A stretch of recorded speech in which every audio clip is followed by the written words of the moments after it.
Anti-Afro Svengalis. We're talking about taking temperature. Before I get into the main commentary, I want to send a shout out to my dear friend, Gerald Palmer, who I love like a close family member. You know him as Rev G. Gerald, you have the right to defend yourself, your family, your professional reputation, your legacy, your value system, your morality, your religion, and your beliefs. You have every right. And you have shown a degree of patience that I could never have because you're in a different situation. You shared information about your family, and your family was attacked. I've shared very little out here in the open. Many people who deal with me behind the scenes know a lot about me and my family and my personal life. I saw when I came here right away things that were happening. And I'm like, nah, this would not be a space or I would come on and share information. Most people share none or a little bit of information. And even with a little bit of information, they've been attacked, they've been harassed. So I have to hand it to you for having so much patience and deciding on your timeline when to address this abuse and harassment and threats that comes from all sides. And those who are perpetrating it could never withstand what you have withstood. So I support you. I encourage you to continue to move on your timeline, defend yourself in the best way that you decide is best for you. Now, I'm going to move on to the main commentary. What's been happening in and around the Umar Johnson sector? And I want to make sure I'm being specific, in and around. We are not the Umar Johnson sector and never have been. People can't force us into something when we already existed under another setup. But I get it. And just because you go into a chat doesn't mean you're part of the Umar Johnson sector. Just because people are talking about you doesn't make you part of the Umar Johnson sector. I am reminded of all the stuff that's been happening recently about these attacks on others, unprovoked, unjustified, for no reason. And those who are under this sort of pressure to land a blow, initiating these unprovoked attacks. Here's one thing you got to keep in mind about these attacks. Remove the lies that they're telling. There's nothing left. Nothing at all. This is why it had to elevate to this level. Lying. Because the truth by itself would go nowhere. These attackers have to add on lies. They have to make up situations that don't exist. If they don't have information, damn it, they're going to make it up and just tell you it's the truth. That's the element of these attacks that make them so lacking in credibility. And how those who do this have to lower themselves or their attempts to lower other people to their level, either or, that's one thing you have to really focus on. Remove the lies and there's nothing. You know where this takes me back? It reminds me of Let Me See Your Handcuffs, because that's how she was operating. Now, let me explain the setup, because it really does mirror what we have seen with this couple who insist on attacking everyone. And I'm refraining from names at this point. I'm going to tell you why. Because I said I would address an issue if it needed to be addressed. I wasn't going to address an issue just because somebody's claiming that there's some problem. I stated I was going to look into whether these charges of cyber stalking a minor were actually legit, because I don't trust the source. So if that turns out to be legitimate, we do have an issue that I'm willing to speak on.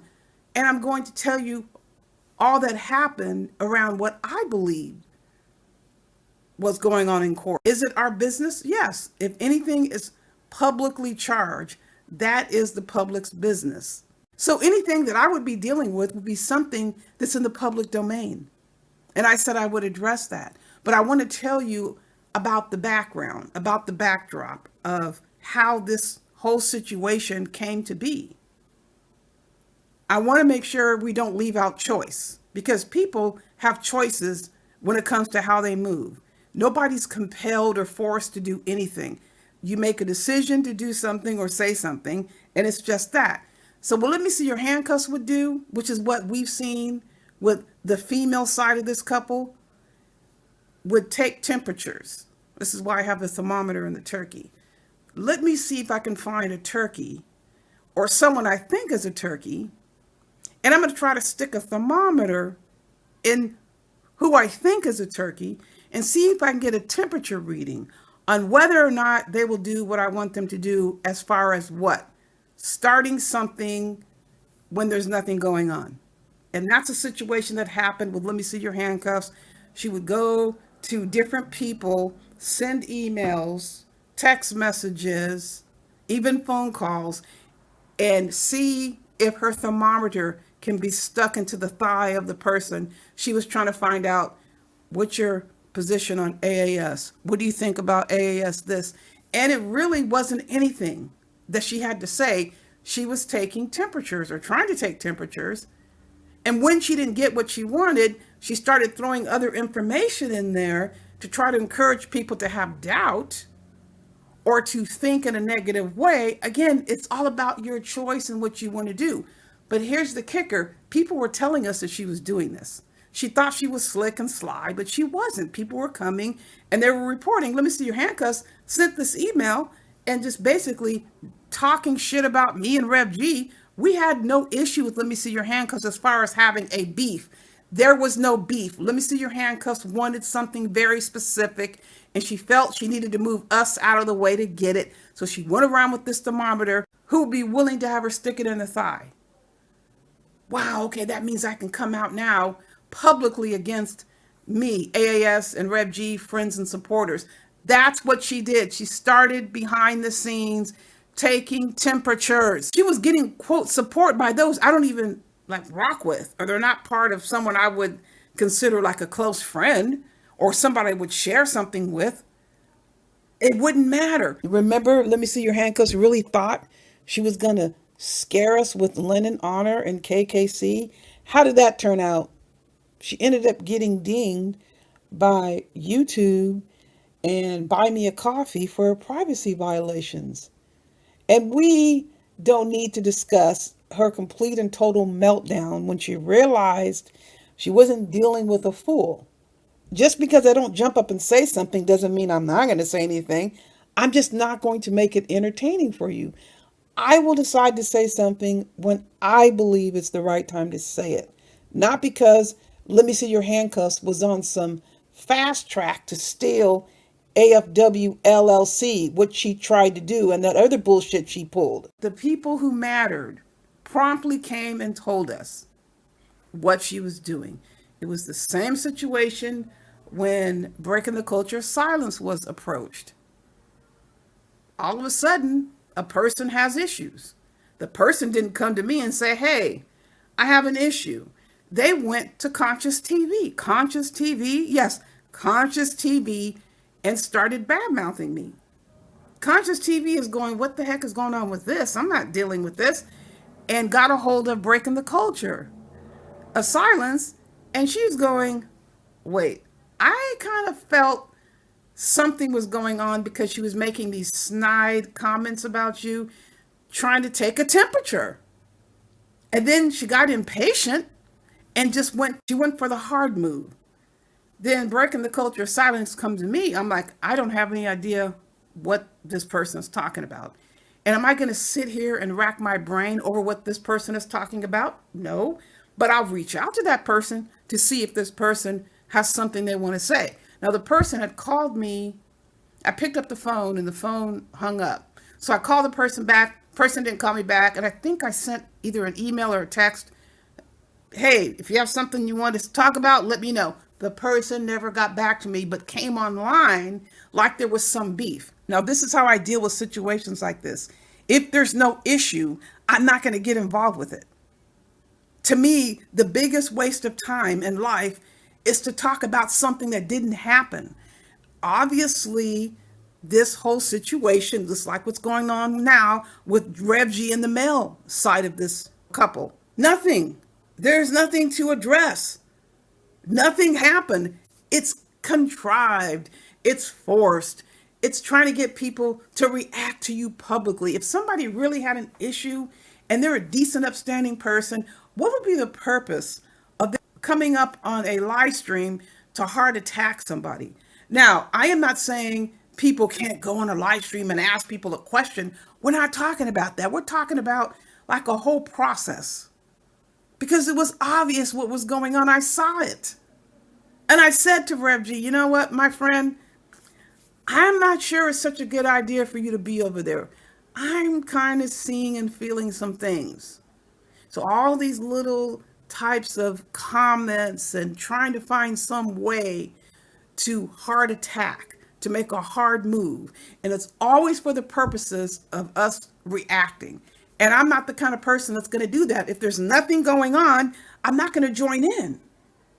If there's nothing happening, that is the biggest waste of time for me. But then the attacks started filtering out into other areas to people who had nothing to do with YouTube. And let's be clear, the person, the female side of this couple, has been talking shit about us publicly for a whole year, because she tried the hard move with breaking the culture of silence. That didn't work. She got impatient and started just making all these nasty comments. You know what? I was not going to deal with it because it was nothing. This was nothing that somebody tried to make into a quote beef. They wanted the reaction. Well, oh my God, I didn't know that so-and-so had a problem with AAS. Right. Her problem, not mine. I was not getting up on any video and address something that never happened. If that's what they choose to do, that's what they choose to do. And there's other things that I saw, other patterns of this type of behavior, like making comments to me about someone else that had another blow up with them. And I would say, I'm not seeing that. Publicly, that I'm not seeing that. Well, this is going to be happening. And I thought to myself, nah, it's going to be forced. And sure enough, there was another situation that was forced with the smoke. What? This was something that was told to me earlier. And I just felt this was a setup to start some sort of conflict. I was adamant then, and I'm adamant now. I was not going to be taking quote a side. We didn't take a side. I didn't take a side. Rev G didn't take a side. Our friends and supporters didn't take a side. It was this couple who started attacking us for no reason. And we're still not taking a quote side. The issue is they're attacking us and making these comments about us. And they want us so bad to go back and forth and get into some sort of dust up. I'm not wasting my time. I said very clearly, I'm going to look into these allegations and I'm going to report on the allegations. I think it's only fair. What I don't appreciate and which I don't go for is somebody trying to tell me this person is this and this person is that. Then when you don't agree, like right away, the person gets mad at you. Too damn bad. There were accusations leveled against others that I said, that person doesn't strike me as being that kind of person. It just doesn't feel like the person would do something like that. Well, yes, they would. And I got this and I got that. Doesn't seem quite right. Now I'm distinguishing between an experience that's confirmed, that is played out for everybody to see, and you give someone a warning, you might want to take note of this to protect yourself. But someone having a suspicion and they want you to help carry it, and if you don't quite see what they see, then they get mad. That is extremely immature. You can't force people to go along with something and believe what you believe. People should have their own free mind to decipher and make their own determination about what they think is going on or not. I will be very upfront with you. There are things that the female side of this couple has said that are true. I'm not going to deny things this person has said are true. Then there are things this person believes are true and is anxious for it to be proven true and tries to force the issue. I'm not that type of person.